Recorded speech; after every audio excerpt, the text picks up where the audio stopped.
right, welcome to Jack Dodson'S Racing Insider News this week, presented by Papa John's. We got us some good pizza tonight. And we can't get Chris to want any of it. You know, we gotta watch my figure. Yeah, I've been watching mine grow. That's my problem. So anyway, So we got to thank our marketing partners here. Let's see, we got Blackwater Station. If you need some barbecue or some moonshine, they're right next door to one another. yeah, right beside the Bondrich Distillery. NC 811 and VA 811. Call before you dig. GAC, Great American Company. Can't thank those guys for their support. Black Acid Apparel. If you need one shirt, 10 shirts, they'll make as least of one or as many as your heart's desires, or as deep as your pocket will go. Maybe. Bondrich Brothers Distillery. They got some good cinnamon moonshines, pretty good. And I got a new peach brandy come out. He started Are doing that this week. we going to get a sample? I'm going to go down and next little bit go down there. Well, you make sure you get enough for everybody else and enough for us. Well, yeah, true. Pepsi, Mountain Dew, MPM Marketing. If you need some help with some social media, she's the person. Factory Canopies. Can't thank those guys enough. They give us some nice cloth here. These are some nice chairs. And they make those big 10 by 20 canopies for your car and put all your sponsors and stuff on them. Safety Clean, Performance Plus Motor Oil. Last but not least, and Langley Speedway for allowing us to do a show here. With that, what's the news there, Jack? There's a lot of news going on today. I'm telling you. All right, let's do the Smith's Wraps and Graphics Racing Roundup from this past weekend. They had the Thanksgiving Classic down at Southern National. You didn't put this thing up there. Oh. Come on now. You could Falling down on the job. Look at that. Pay me. Smith's Wraps and Graphics is bringing you the news this week since Scott didn't put it up there to start with. Anyway, the Thanksgiving Classic was this past weekend down at Southern National. Ran for 3 nights. The first night, the Friday night, they had a beginner's bandolero race. Myra Smith won the race, not Miley Cyrus, even though she thinks she wanted me to call her Miley Cyrus. But anyway, She thinks she's popular. she won the race. But I'm gonna tell you something. I'm kind of disappointed in Southern National with the fact that the car that got disqualified got all the hoopla for winning the race. They disqualified, and then supposedly they gave the trophy away to somebody, and they had to retrieve the trophy to give it to Miley. And I don't think, and they still haven't announced the fact that Miley won the race. So I don't, that kind of ticks me off a little bit that they would do something like that. Why don't you call down there and have that stuff straightened out? Well, I'm not going to do that. I'm gonna let Billy Smith and them handle that. I ain't gonna get in that one.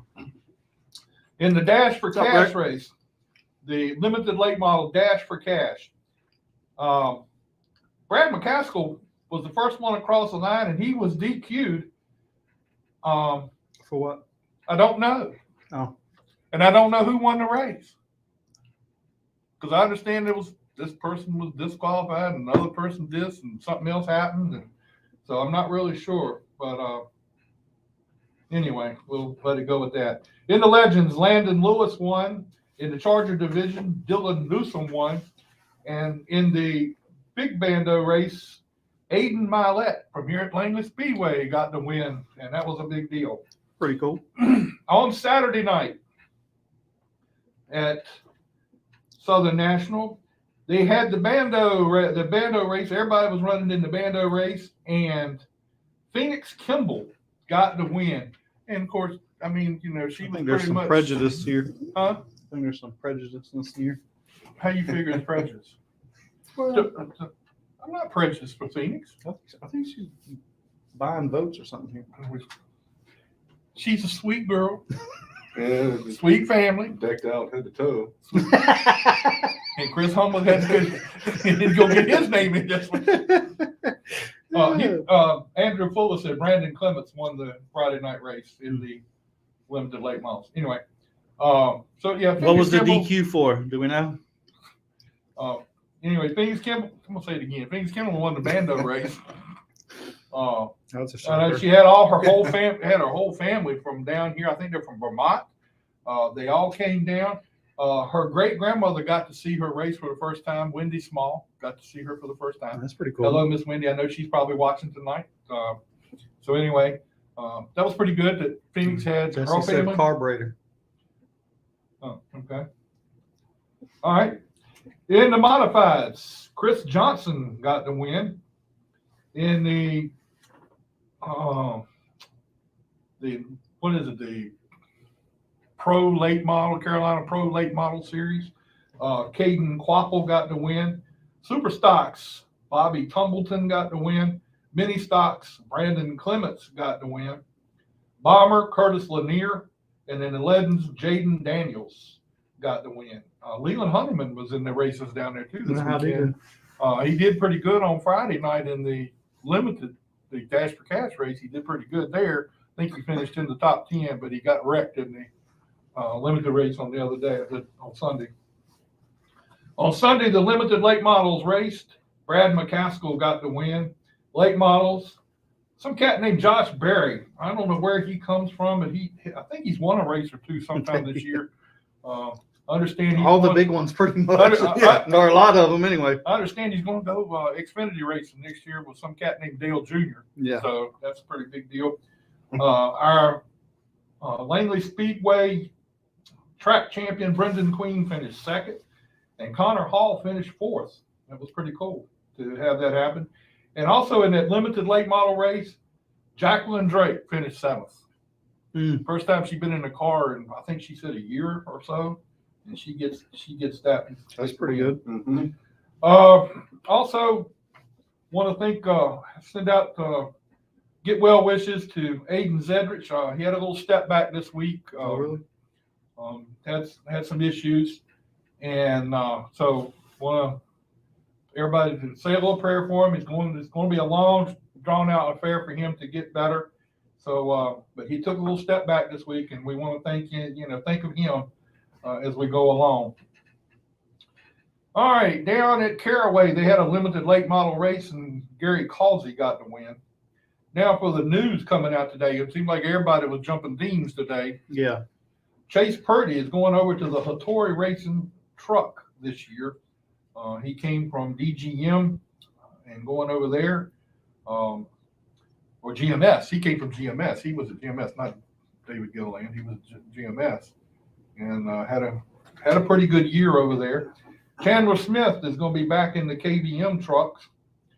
Todd Gilliland got a new ride. He's moving up to the number 38 Cup car for Front Row Motorsports. Did not see that coming. I didn't either, but he's done a good job. I'm surprised that his dad's not involved somehow. Well, he is kind of. I didn't realize that's how they got the number 38 is when his dad was over there. Yeah. So, Zane Smith also left GMS and has gone to drive for the Front Row number 38 Front Row truck, replacing Todd Gilliland. So that's a pretty big deal. The Goodyear All-American Speedway Winter Heat Series starts Saturday, 12/4. They will also run on the 1st, the 29th of January, the 12th of February, and the 19th of February down there. This is the big week for the Snowball Derby down at Pensacola. It's going to be a big deal down there. Hopefully we'll be able to see some of those races. I'm going to try to watch some of those if I can get hooked up to them again. So yeah, how's that working? Did they? I guess they did. Were you able Racing to America. Racing America has got the Speed 51 is this is transformed it's part of into. Speed 51, yeah. So they'll. And I'm assuming they're going to be doing the NBC Derby. Gold is done, or Yes, that's done. Not sure how that's going to affect here. I don't know how that's going to affect the racing here at Langley as far as how they're going to go about doing it. I'm hearing through the grapevine that there's somebody going to be doing they're going to be doing it, but I don't know for fact, so I'm not going to say anything. The NASCAR Wheeling Modified Series has moved their April race here at Langley Speedway to August the 27th. It's going to be part of a Virginia modified series with Richmond, Martinsville, and Langley. All through, they're going to be running points for the three of them for like a championship, kind of like our Triple Crown. yeah, Triple Crown races and stuff. That's pretty cool. So anyway, yeah, Tate Fogelman he got his ride. He's going to be running full time this year, so that's a pretty big deal. Anyway, you think I'm gonna say what Jesse Jones put up there? Ain't no way I'm gonna say that. What did Jesse say? Ain't no way I'm gonna What did he say? Can you see it?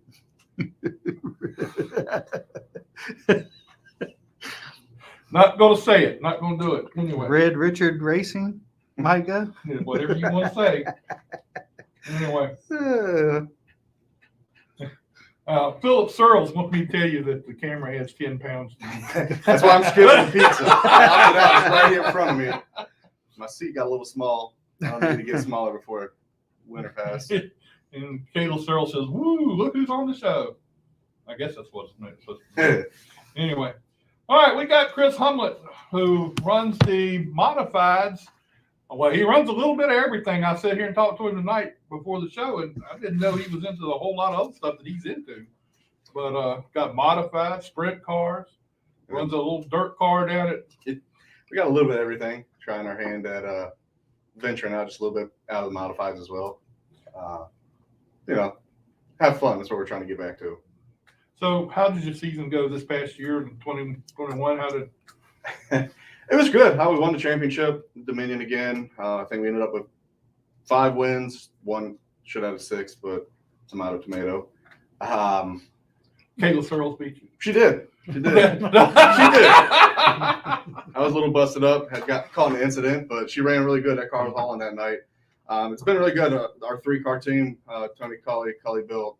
I mean, there's things on the rail between her, myself, and my dad. So we've had really good cars out there. And How many races did y'all win as a team? I think 7 or 8. I don't know if Dad had 1 or 2. So I had my 5, hers, and Dad's 1 or 2. So we had a really good year there. And we had, honestly, we said at the banquet at the beginning of the year, we weren't running for points. I think we missed 3, 4, or 5 nights.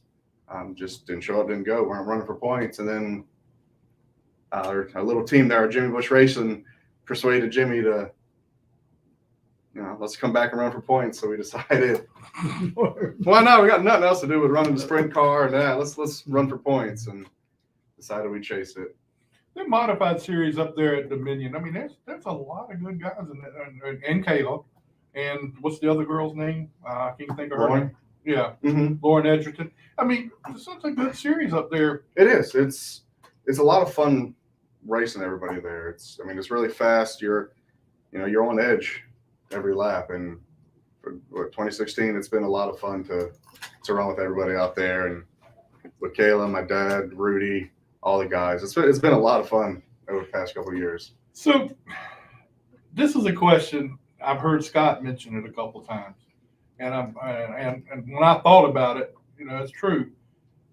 You guys passed Langley to go to Dominion. And to race at Dominion, and you have every right to race anywhere you want to race, but I was just kind of figuring out, well, what's the difference? And Jack, I won't go put him on the spot. Yeah, damn. I'm tired about it, but I won't go do it. If you can assure me that my tires are going to be all right when I get out of here and get home. It's 2 hours to get home, so I only got 1 spare in the hoopty. A lot of it, honestly, I think, is just driving the track. I mean, we've got stiff competition between here and there, but the track itself is racing. You can use the high line. We've used the high line. I've run 5, 6, 7 laps too wide, no issues. No real problems, and the ability to race a little bit more is what I think drags us out there. Is there much difference in with your car if you would race here and your car that you race at Dominion? Is there a lot of differences between the two? I wouldn't say it's a lot, but I mean because when we were getting originally ready for the first Sean date, the Memorial race, we changed quite a bit. Short of the rear end, we changed just about everything to come down here to be competitive, to do everything at the best of the car and driver's ability. And, you know, and we appreciate the fact that you guys came down and raced that race. I mean, 30 modifieds here for that race was really something great to see for a race, for a memorial race for Sean.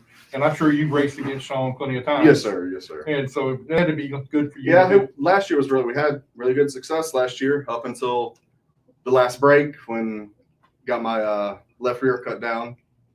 But, you know, that is what it is. And it was unfortunate not to be able to make it this year, but prior arrangements kind of sidelined us. And I know Dad really wanted to come when the date got changed, but then when I told him when it was and all that, we kind of decided we would just sit back and just watch this year and watch it on NBC Sports.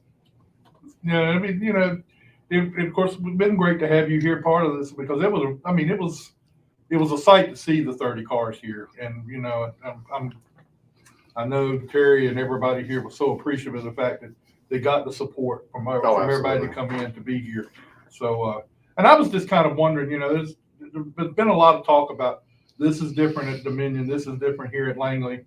You say it's not that much different between the two, but you did make a lot of changes. But would you plan to? I mean, would you run here more if it didn't? If they aligned the schedules where you could? I think in that first case, yeah. I know 2017 when Langley opened back up, we ran both. We did both back and forth. And if the schedules worked a little bit better, but, you know, I know we need our minimum amount of races and trying to do both back and forth. And then, you know, our two cars and a lot of times me, my dad, my uncle, and that on the weeknights, it would slowly catch up to us. This coming year, I'm not really sure what we're going to do. I've already told Dad I don't want to run for another championship anywhere because he talked about it, you know, even coming here, running one here. But every now and then, you know, when you start running for championships and chasing points, it's when you do something stupid. You know, you put the car where now. I try not to, but a lot would probably tell you I do a lot stupid. And I think we're gonna do a lot of bouncing this year is going to be our goal. We're going to come here. I know we're going to run the Sean race, assuming dates and everything work out. No anything, you know, family wise. Go to Dominion some, and we got plans. We'd like to travel out of the area as well.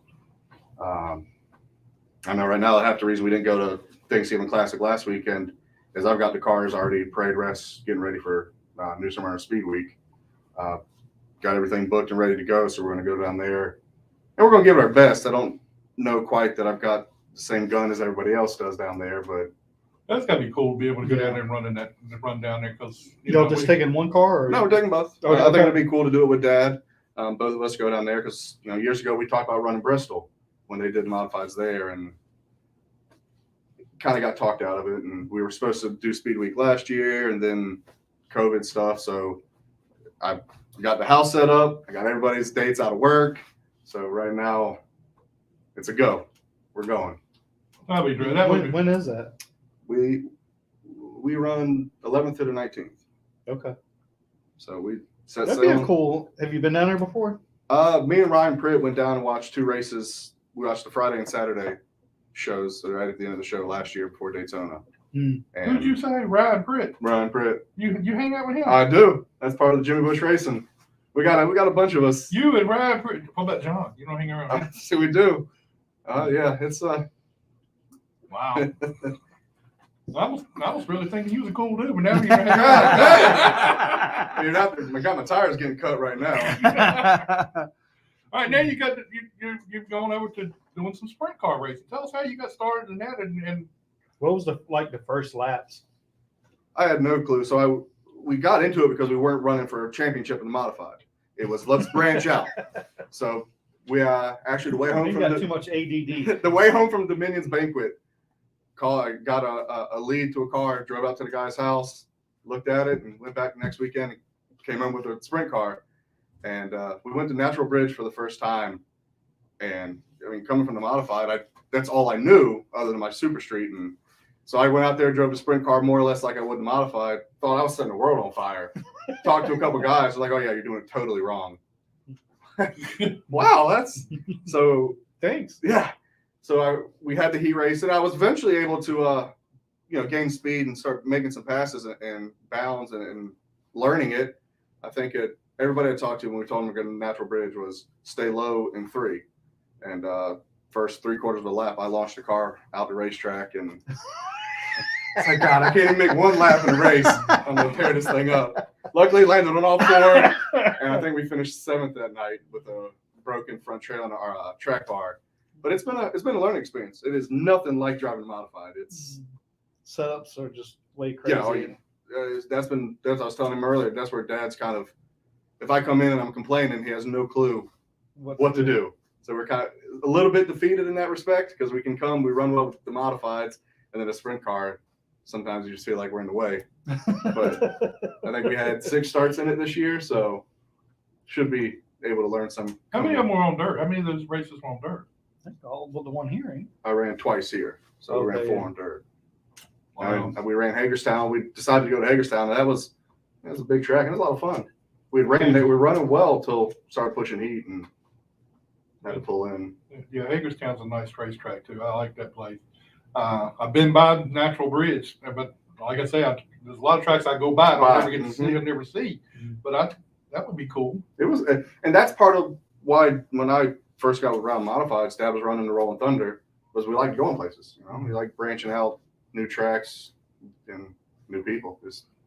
Well, do you sit down like during the off season? You sit down and go, all right, there's this race is this day here. Maybe we can make that. Or do you set a schedule like that? Or Oh yeah, we You just did sit last there- year. We set a schedule like that and circled these dates and didn't follow it by any means. We're not going here. We're doing this. We're doing that, and it was just like, hey, where do you want to go this weekend or next weekend? And we'd prep the car or not prep the car. Like we were supposed to make the second Hagerstown race and had the big truck loaded. We were ready to go Friday night, sitting around the barn in my house, and everybody's on their phone looking at the weather.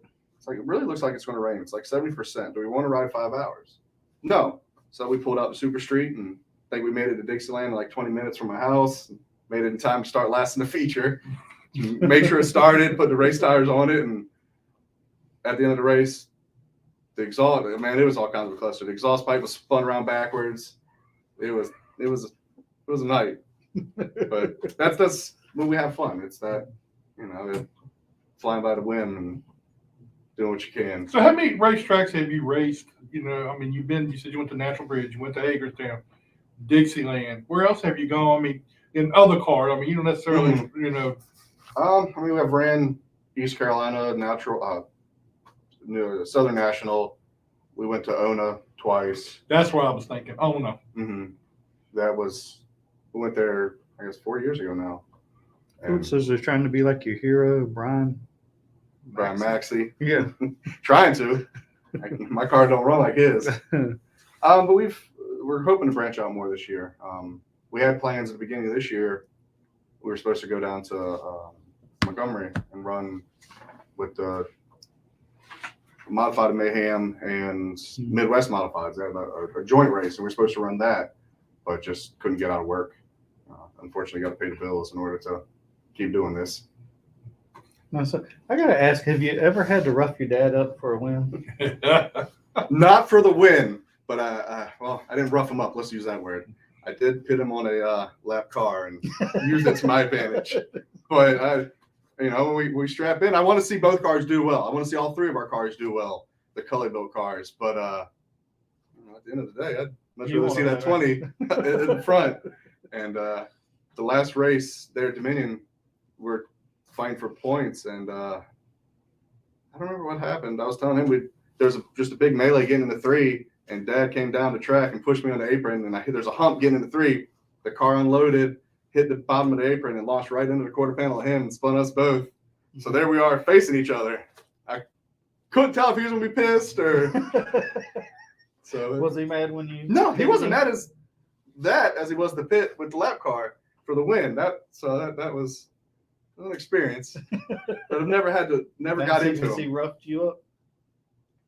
He hasn't roughed me up. He's let me know he's back there, and then I've let him go so I don't hold him up, and vice versa. But he's never roughed me up yet. Yeah. I'm sure it's coming because the smack talk in the trailer and all that is every now and then it gets a little hot. Does it? Yeah. I like to see you. I'd like to see you, getting the heated exchange with Kayla Searle. No, it's been really fun the last 2 years making the team we've had and racing with everybody. So like I said, all the three of us, when you strap in, it don't matter who it is. So where do y'all work on the cars at? Right now, we're keeping them at Tommy Morris's house in his back barns where we maintain the 2 modifieds, and then the 2 dirt cars are out at my house. So does add stress. Like this last year, if we're running a sprint car this weekend and then modified next weekend, we try to space Monday, it's a modified night. Tuesday will be back at my house working on the sprint car. So sometimes that did get a little stressful trying to plan out and waiting on parts. If this part didn't come in time, we'd work until midnight the last race before Dominion, trying to just make a couple of changes on the modifieds, and it catches up. Who all helps you with the team? How many guys you got helping you? I've got my uncle who builds all our bodies, does everything for us day to day, just kind of helping us maintain, doing all that kind of stuff. And Tommy Morris has built us some amazing motors, some powerhouses. But then I got Tony Cully. I call him all the time, just random stuff or something I want to try or something if I'm complaining about. And normally he just tells me to show up and drive, but I have since learned to show up and drive. But then I got him and Eddie, gentleman who drives the tractor for us, does all our tires and all that. And, a few people here and there. And I got Ryan Pritt and Paul Ellis. Ryan's helping Kayla this year. He was spotting for her. So Paul Ellis came out and spotted for me all year, which I can't thank him enough because it's one of those mid-seasons. I'm going to race and Kayla actually texted me. He's like, hey, you need to find a spotter. Ryan's mine. Like, well, didn't think this one through. So, well, I thought y'all were buddies. We are, but he was committed to helping her all year. Yeah, exactly. So I've had that, and then I've had Tony's brother Neil John. When I first got heavy in the modifieds was 2016, and he was spotting for me, and it helped me learn a lot. Because Dad always tells everybody, Dad and I, when it comes to racing and driving and all that, we don't talk about it. We don't work together, or we'll talk about it, but when it comes to driving, somebody else is in not control, but gives me feedback. Now I've got this is a question before we get Willie. Willie's on here getting ready to come on the show. Good question for you. Have you gone up and run the go-karts with Willie then?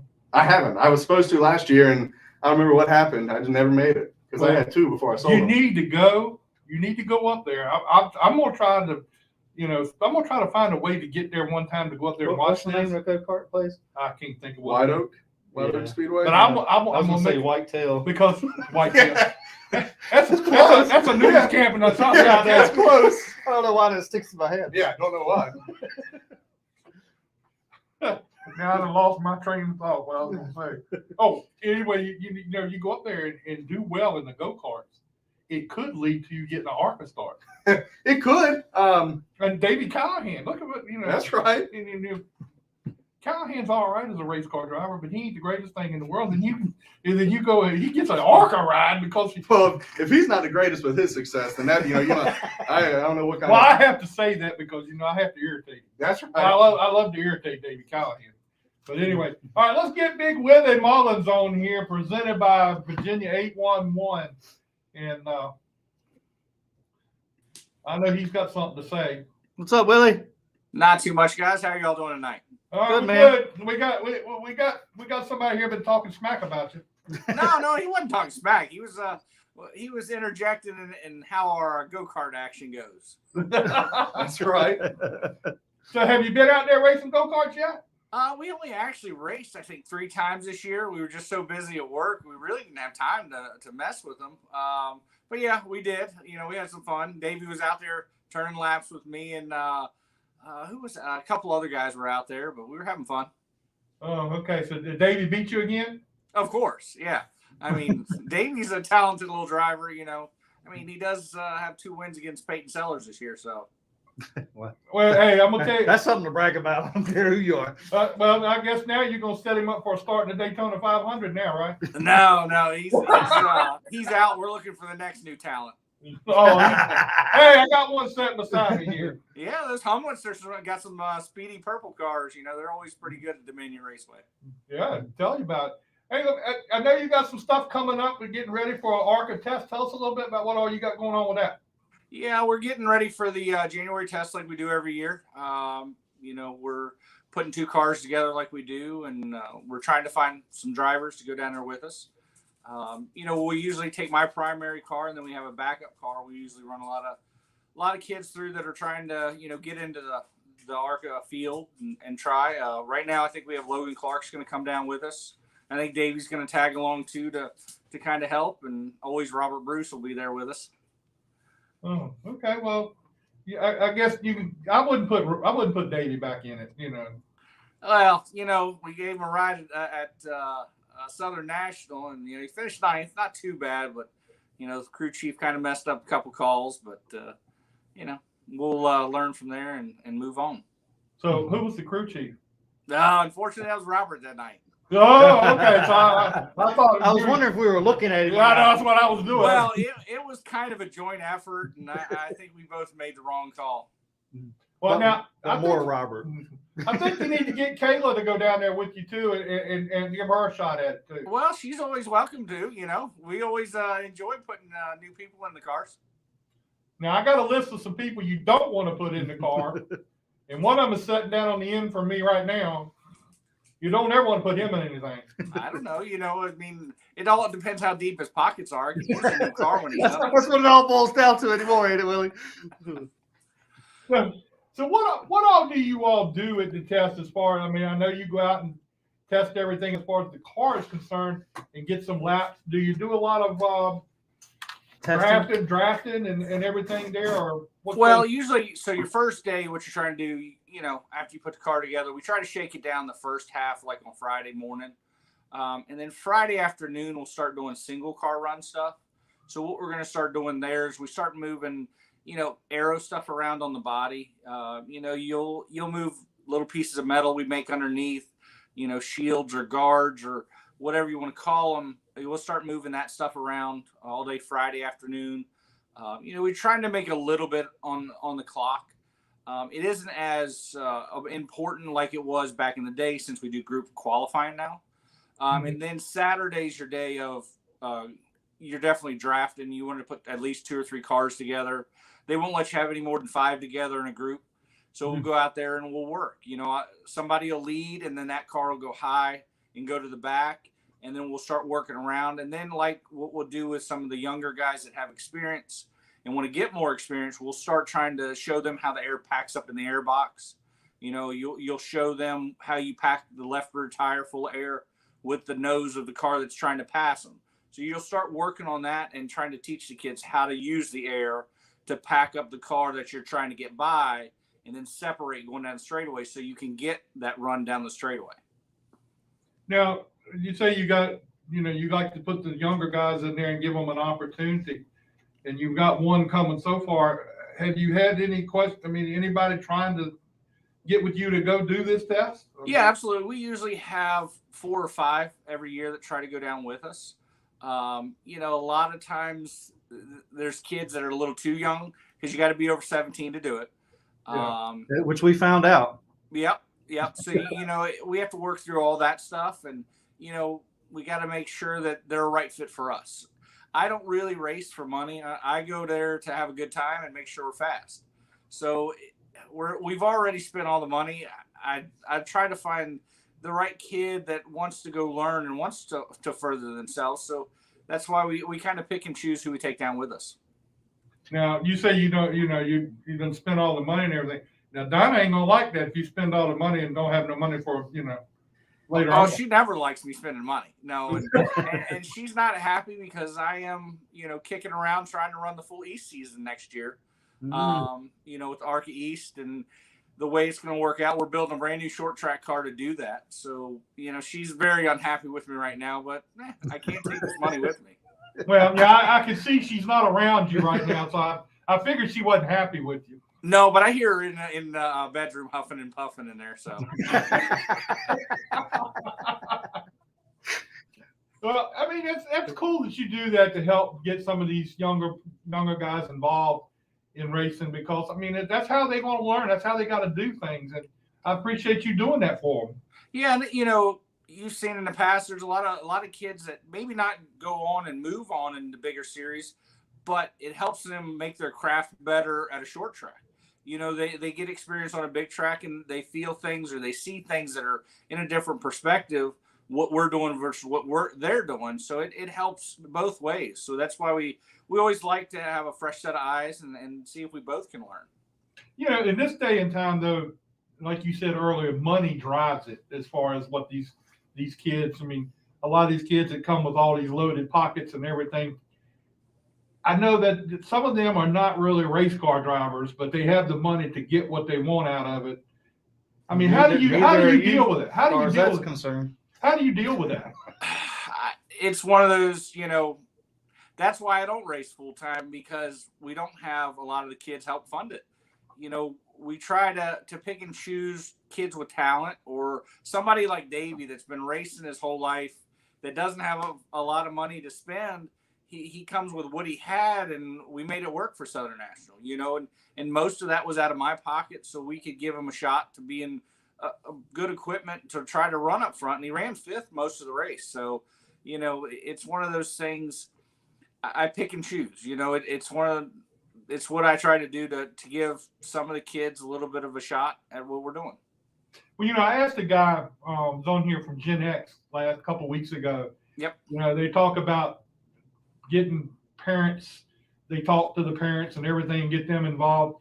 But then the thing about it is, if they don't see the talent, I mean, you know, but it seems like the parents are pushing them into it. Do you sit down and say, look, this ain't going to work. This ain't going to work at all? Well, you see it coming, unfortunately, you know, a lot more in the younger classes, like this limited late deal, you know, and the parents do see it after time. You know, they spend a ton of money and they try to get these kids up to speed. And then some kids have speed and some kids don't, you know, where I'm a middle of the pack guy. I've always known I'm a middle of the pack guy, and I'm okay with that. And that's why I enjoy racing and what we do, because it's something that's always, my life has always revolved around racing. And it's, you know, it's hard to see these kids get pushed in a direction where they go, and then they don't want anything ever to do with racing again. Yeah, that's true. That's very true. I'd rather teach a kid how to work on a race car so he has many different avenues later in life. You know, if you can't work on your own car, I feel, you know, it's going to end at some point in your life, and it's just going to be something in the past. Where racing, I always want it to be in my future. I want to always move on. I always want to work on cars and always learn. You know, I'm always learning. Yeah, that's the thing I've seen with a lot of these kids. If they know how to work on their own cars and spend time and deal with things on their own cars, they have a little bit of better appreciation for what they got going on. And that I think that's a prerequisite. It ought to be in a lot of places. Yeah, absolutely.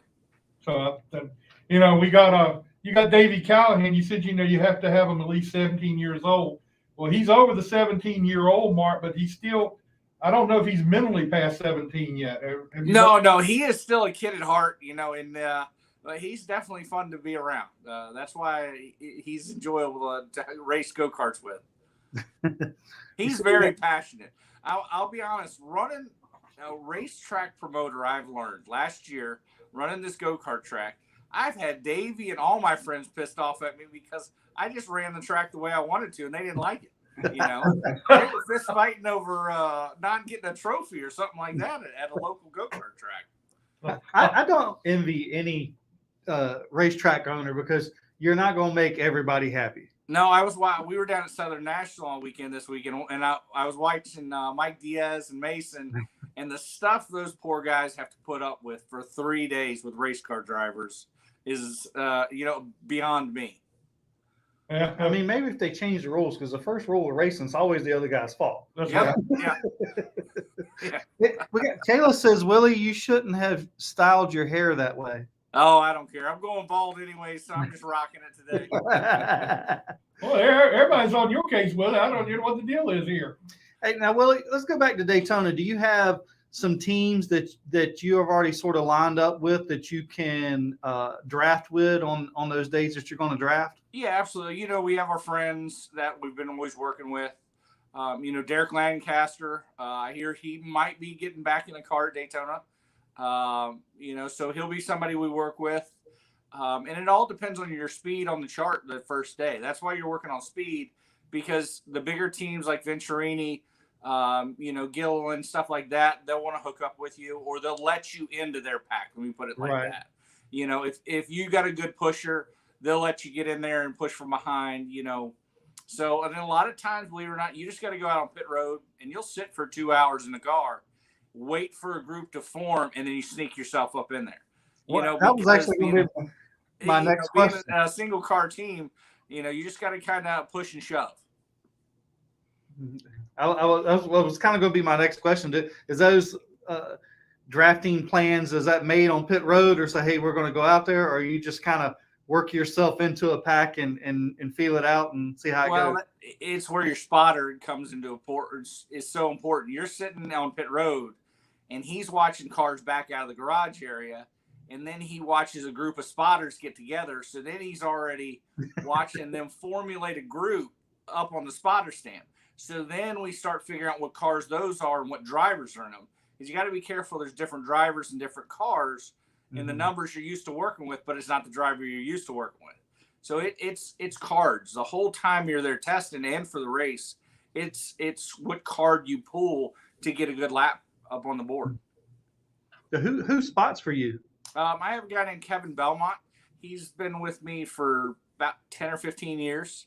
Been a great family friend, and he's one of those northern guys that just get you up on the steering wheel, if you know what I mean. He'll just, and he won't take shit up on the spotter stand. He'll get in a fight with the guys just to make sure he proves a point. Oh, so he fits right in. Oh yeah, absolutely. Because it's such a clique up there on the spotter stand, unfortunately. Yes. We're the odd people out because we're that single car team. So, he's got to make himself whatever he needs to happen. Now I know, Willie, you ain't gonna try to tell me there's favorites up on that spotter stand, because there's some wild guys up on that spotter stand. Oh yeah, and there's a lot of cup spotters up there, and then those guys spend all year together, so they already know what they're doing, So you got to kind of break into that. Yeah, I know there's one up there that I think he moves around from team to team to team every year in the Cup division. Steve Barkdahl. And I'm gonna tell you what, everybody just kind of floats to Steve, but yet he'll get in an argument in a hurry. Oh yeah. But anyway, let's see if Jimmy wants to come down there and take a ride with. We got to. I mean, Kayla's got an extra go kart.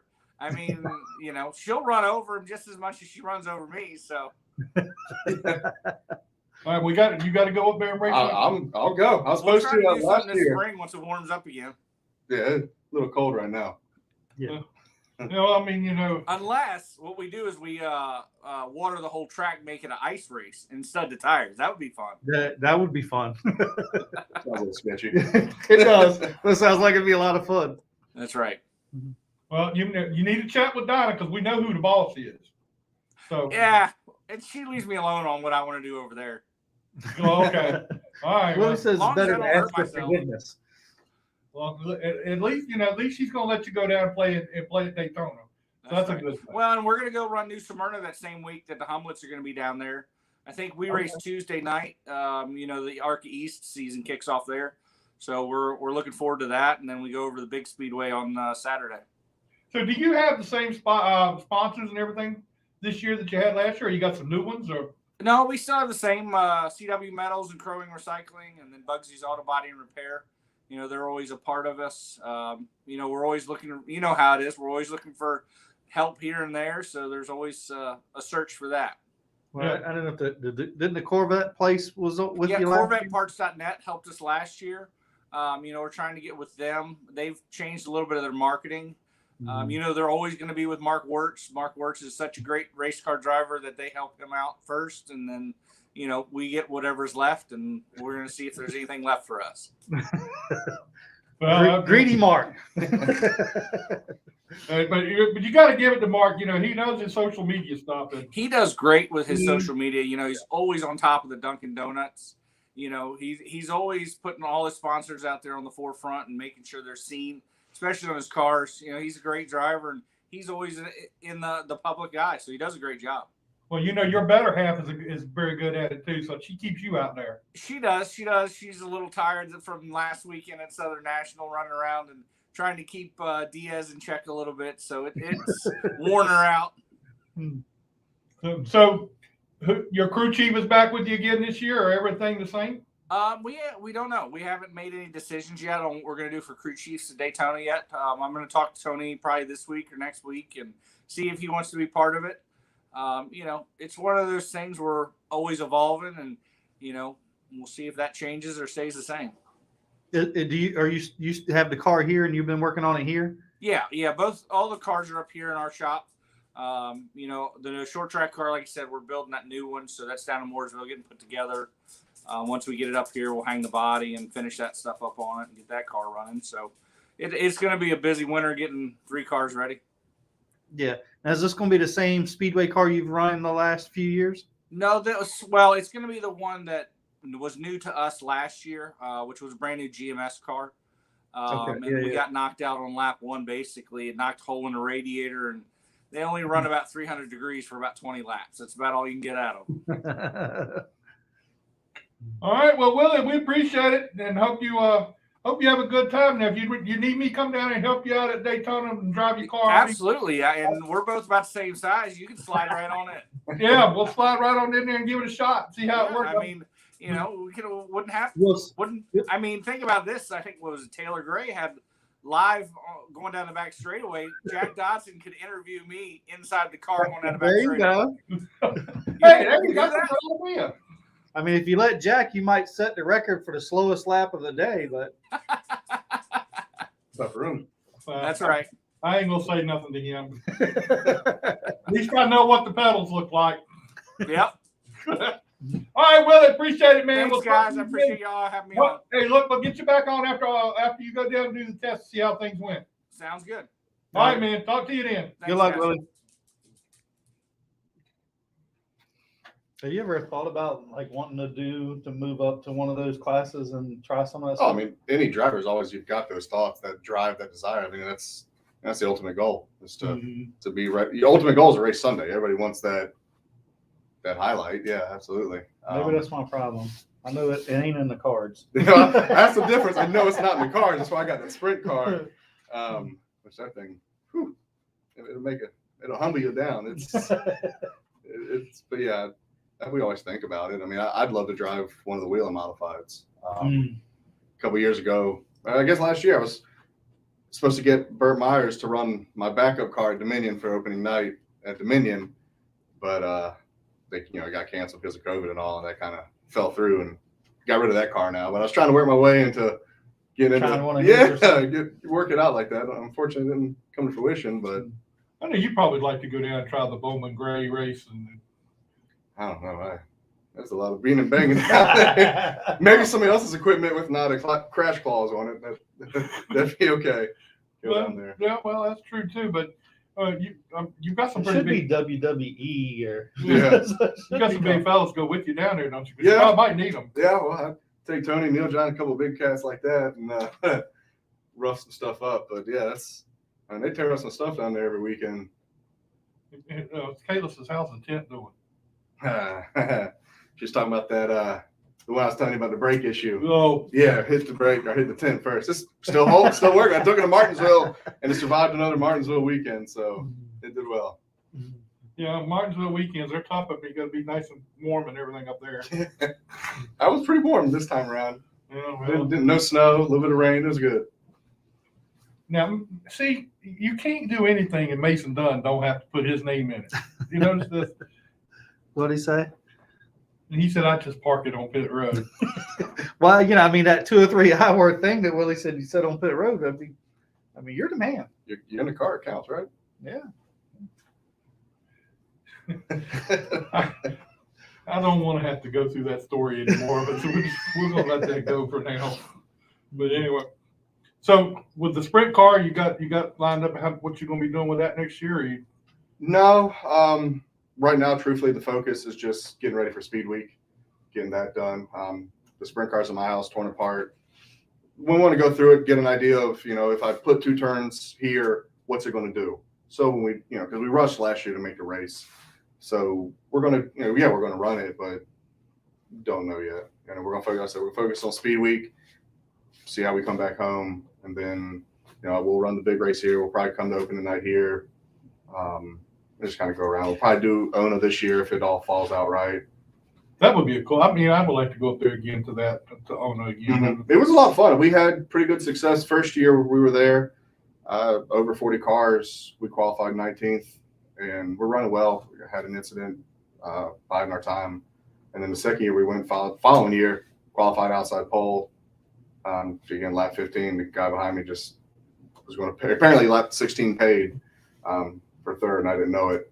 But Dad finished second that night, and we'll go back probably. And I've almost got him convinced to take one or maybe both, try the go up to Winchester and try that big race at the end of the year.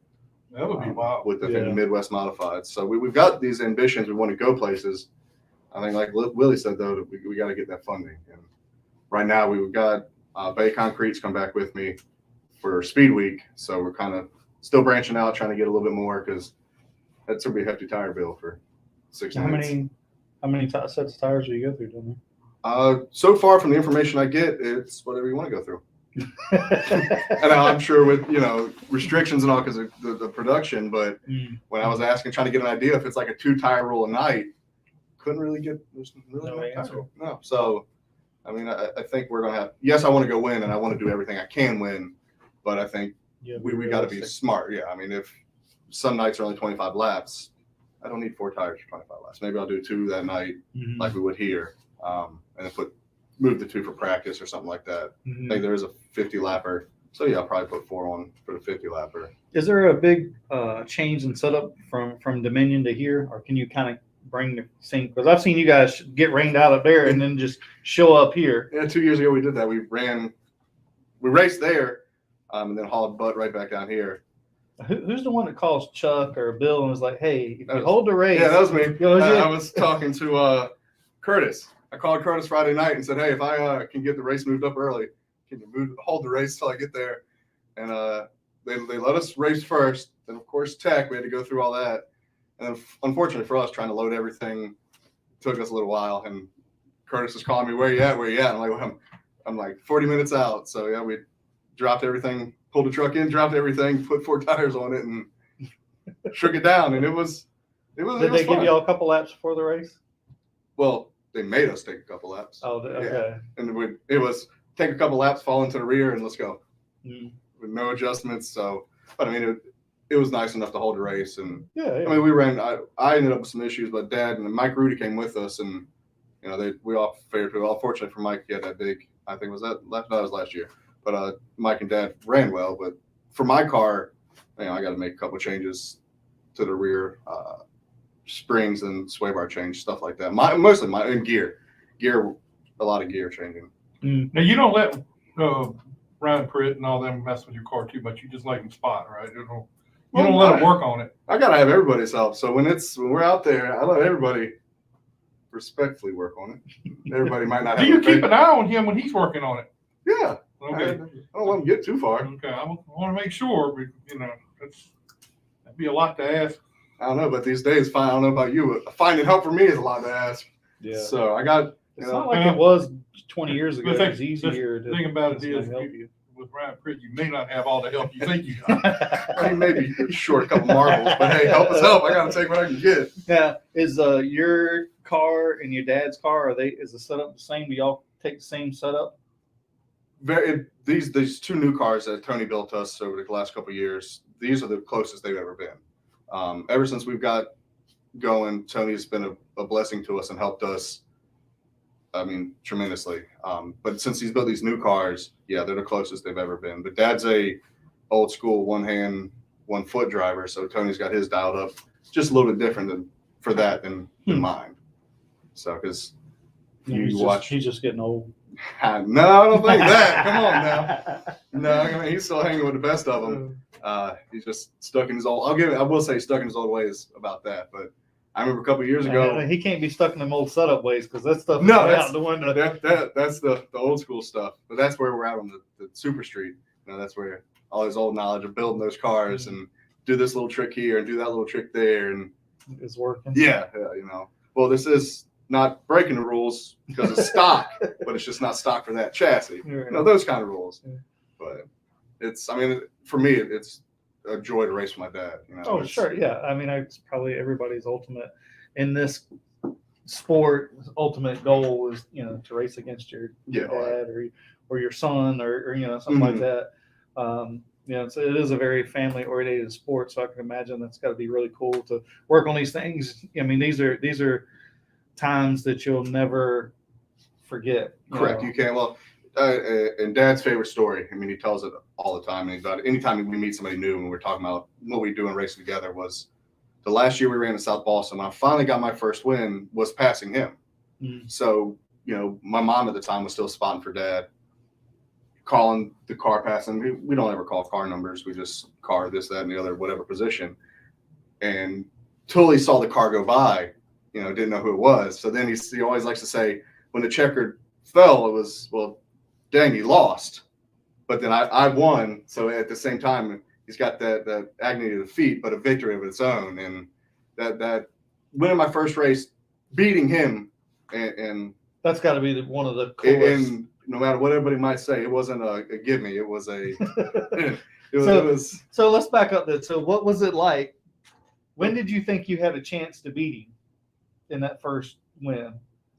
I don't think I ever knew I had a chance because it was the laps were winding down, and it's one of those where you forget to breathe. You're just so focused on the entry and exit, and just that back bumper, getting to it, and then by the time I could turn underneath him, getting out the corner, it was that, you know, that the heart starts going even harder than if it could go any harder. And once getting around him, and then my spotter, you know, calling clear, and then car links, and it's like, all right, this is real. So now you're watching all the gauges because I lost my first race to overheating, and so now you're watching every gauge, going, God, please, you know, don't let that red light click on. Just keep it like that. And how many laps did you have left?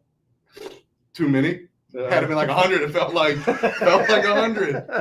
You know, I'm watching every gauge, just hoping, and it was really cool. Had my mom, my dad there, and like I said, being Dad. Oh, for sure. So it was cool, and I think that'll probably be one of my best memories. I mean, yeah, we've now been able to win 4 championships, and I don't even know how many races out there, but beating him, but you know, on your first one, yeah. I mean, that's for my first be win was really cool. Well, how about the first race you ever raced against him? I mean, I was just stacking the field. He probably came by me about 6 laps. I waited on the way by. So did you race anything else, or you just went straight into the modified? We got a backup car, or they bought a new car and just brought it out here one weekend. And I was like, well, can I start and park it? So we started with 5 laps here, 10 laps there. So you just worked your way. It was working. It was, my goal was not to get caught. You know, so for me at the end of that, because I didn't do go-karts, I had no clue. We just had this backup car, and it was go try. And so, you know, learning for me was how many laps did I make before I got lapped? Mm-hmm. Because the first 2 years was once I was getting lapped, pulled in, it was done. I wasn't going to be correct. I wasn't going to make an issue as I'm learning. And eventually just coming and building on that really brought us a long way. Got something to say. We'll try to make this as cool as possible. Don't ever say start and park around here. Don't ever say that.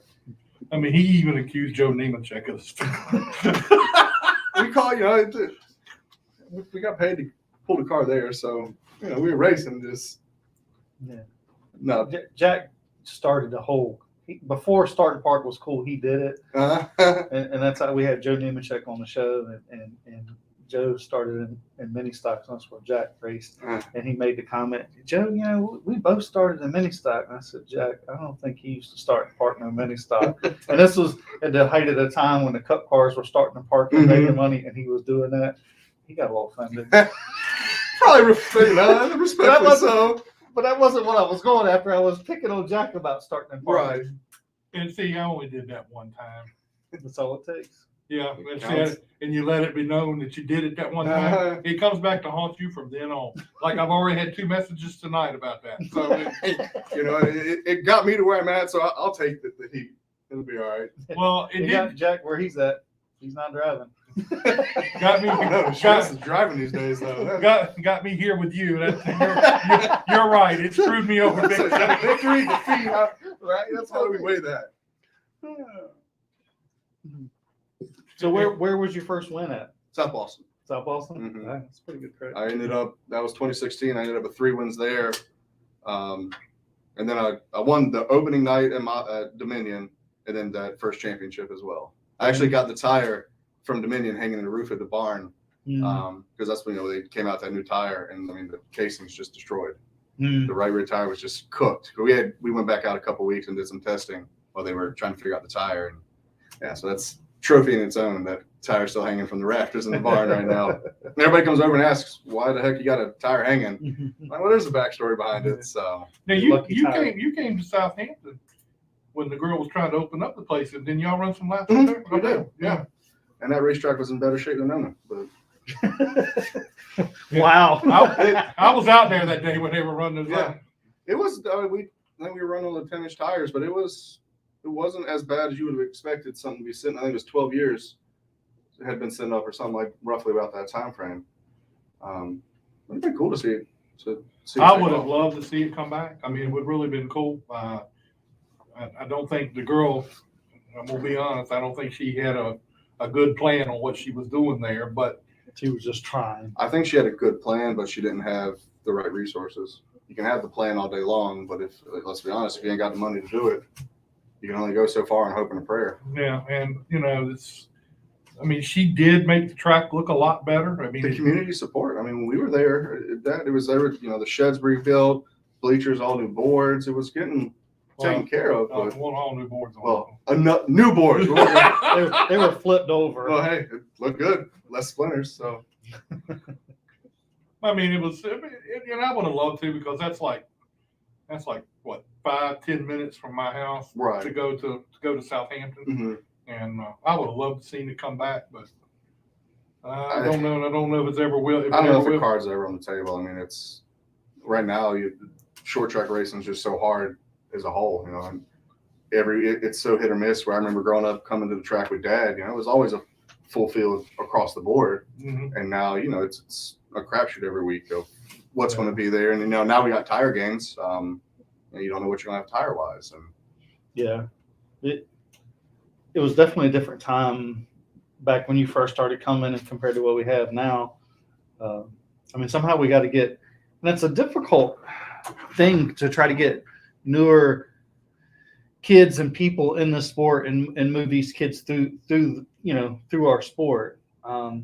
And it's funny because I had talked to some people and they're like, man, I came out to the racetrack and it was like I felt like they were an outsider, or nobody was going to help me. I'm like, it's a double-edged sword. Yeah, everybody wants to help you, and like Mark works, and I'll help guys and get them from being lapped to not being lapped. right, But you're not going to give them all your secrets. you're not going to show them your full hand. Right, but it's a double-edged sword. But that's just the way this sport has evolved. Right. And then you have these Gen X people or these mega teams that rents cars, and then that costs the cost of racing goes up because of those things. It's not like back in the day, say in the early '90s, you could buy a Busch car or truck and go and have okay success because they weren't all engineered as they are now. I think you unfortunately, you supporting that. It's the trickle down effect. Correct. As technology keeps evolving from the top, it works its way down to the bottom. All the way to your small classes, and For sure.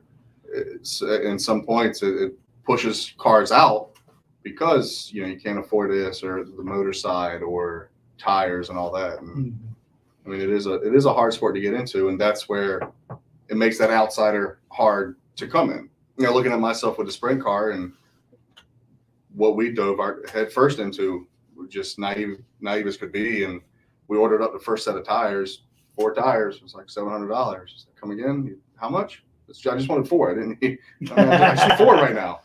But sometimes that shell shock. After the car, you got the car, you're so excited. Then you get fuel, tires, then you're at the racetrack and you got pit passes.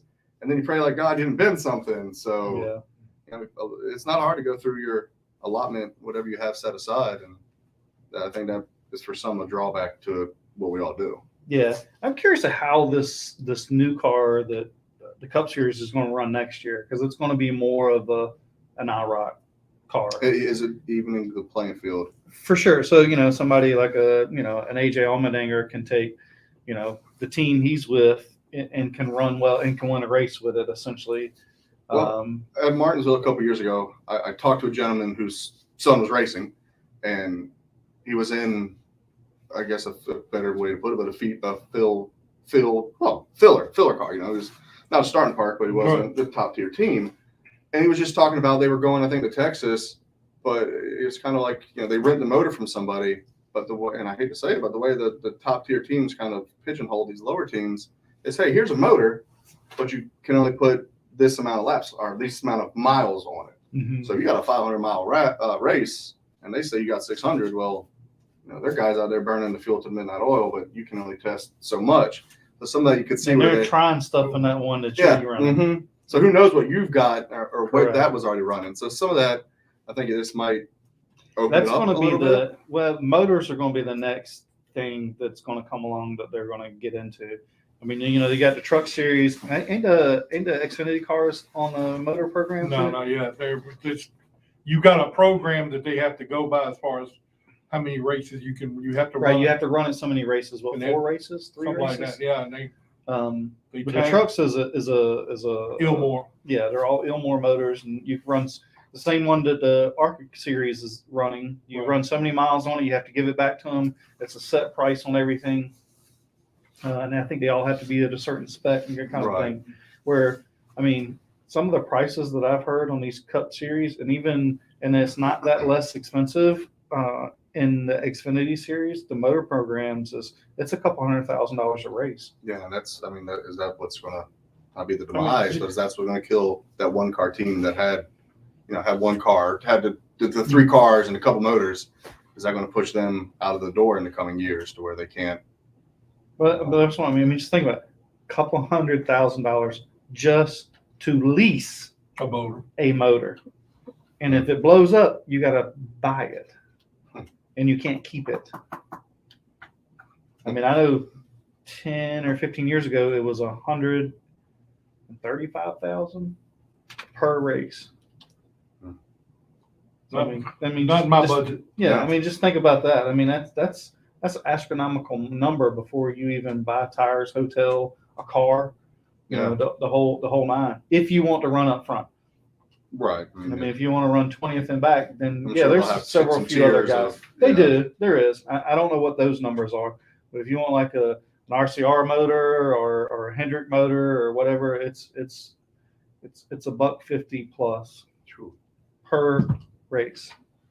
And Gibbs with all their things. I don't know what Gibbs' prices. Their prices are astronomical. And they're pretty much running bottom of mine. He did not want to pay that kind of expense to it. We talked to Bob a lot, and he did not want to do that. So anyway, well, Chris, we appreciate it. I don't know what happened to Mike Wallace. I sent him 2 text messages, and I ain't got nothing Maybe back. He doesn't like you. Well, he was all for it when I talked to him, but hey, I'm noticing that these guys from these big Cup guys and stuff, They don't like you. They like me, but they just blow it off sometimes like they got something else to do. They just want you to feel good. Well, I thought you were going to have Kenny. What happened to Kenny? Kenny's He's busy right now. He's down in Florida. He's doing a lot of dirt racing down in Florida right now. So he said when he gets back to Missouri, he'd let me know. And I said, that's Don't good. give Jack your address. This bitch on rode up on Kenny Wallace's, pulled right up through the gate, one pulled right up to the garage of the house. I mean, you gave it to him, right? Hey, I went up there and, pulled up and I'm looking in the windows of the shop. It's not sketchy at all. No. I'm looking in the windows of the shop. Police And now we have a van full of people in the car. And I'm looking at, I got out and I'm looking, well, damn, he ain't even here. And about that time, I turned around, there's a whole bunch of people coming out of the house and getting in the car. I said, oh, hope they ain't coming here with guns. But Kenny drove right up and he said, this ain't NASCAR. He said, what y'all doing? I said, we come see you. And he took us in, and he was very nice about it. He did hang with us and everything. And I've talked to him a couple times since then. So Where did you go? Motor Mile this year? he raced at Motor Mile. But I went to Missouri. I went out and I was in his house in Missouri. Right. And yeah, he went to his home. Yeah. Should have gone in the house, got some breakfast. Or... Well, they were getting ready for a birthday party. I didn't think it was good for me to crash the party. No, you're already there, man. I mean, what's the difference then? But he did. He come in. He did a TikTok. He did a 30-minute video. 30-second video. See what I'm working with? About us being there and us just showing up. They just showed up and here they are. But he knows what he's doing because he's very, very, he said, come stand in front of my trophies. And we take pictures. We want you in front of the trophies. And he staged everything. He said, now I'm gonna tell him my story and assign some autographs now. And we'll be back with you later. And he turned the thing off and he went and told his story. Right. I mean, we went through the whole thing. Anyway. What did your wife have to say? She said you was crazy. Were you driving or? Huh? Were you driving? No, she was driving. Oh, and she drove on up in there. And she listened to you. Damn. Yeah, we went by it the first time. I said, "That's their house up there." And she said, "You don't know what their house looks like." I said, "That's it right there." We turned around and went, that was their house right up there where I was. Right. How'd you find the address? Huh? You can't tell the secrets. Yeah. You'd be surprised what you could Google Google and Maps find. is strong. Oh yeah. I didn't Google it though. I No. did not Google it. I got it from somebody, so I did not Google it. No. Pay the mailman. Yeah, that was probably a Pay good the idea. mailman off. Yeah. But we all went up in there, and like you said, my wife was still going, "I can't believe we're doing this." I said, "Why? He ain't gonna hurt nothing." He got to talking and carrying on with us and everything. Got ready to leave. She says, "I'm sorry he did this." That's when she told Kenny, "I'm sorry he did it." "Oh, it's not a problem. It's not a problem, not at all." And I told him, I said, "Hey, before you go, I need to talk to you about that." He said, "No, you can't boss me around when you come to my house." He was funny. It was a lot of fun. Mm-hmm. All right, that's our show. Appreciate Chris being here with us this week. Willie Mullins coming on the show. Maybe we can talk. Chris, go up there and run them go-karts one time. And I think I can make that happen. Yeah, I'll should meet get Ryan up there. You can get in Willie's car. I mean, I'm Willie not- I'm fit. not- You can fit. I'm not getting up there with them guys. Why? They got helmets. Yeah, they got helmets, all right, but it's what's in some of those other guys' helmets that don't make a lot of sense. Just because it rattles, it's all I right. was gonna say you put a rock in a can. Yeah. Anyway, our show next week, we're going to have Jack McNelly from the Cars Tour is going to be talking with us next week, talking about the Cars Tour and some of the changes they've made in the Cars Tour for next year. So anyway, we'll have him next week. We'll have probably have some of the results from the Snowball Derby next week. So that'll be a lot of fun too. Mm-hmm. Mason Dunn going down to the Snowball Derby, and maybe he can come on and tell us a little something about it next week if we really want to talk to him. I don't know. So you gonna let him come on? I don't know. We'll talk about it. Anyway, that's our show for tonight. Please like and share our show. Been a lot of fun. Thanks a lot, and we'll see you again next week.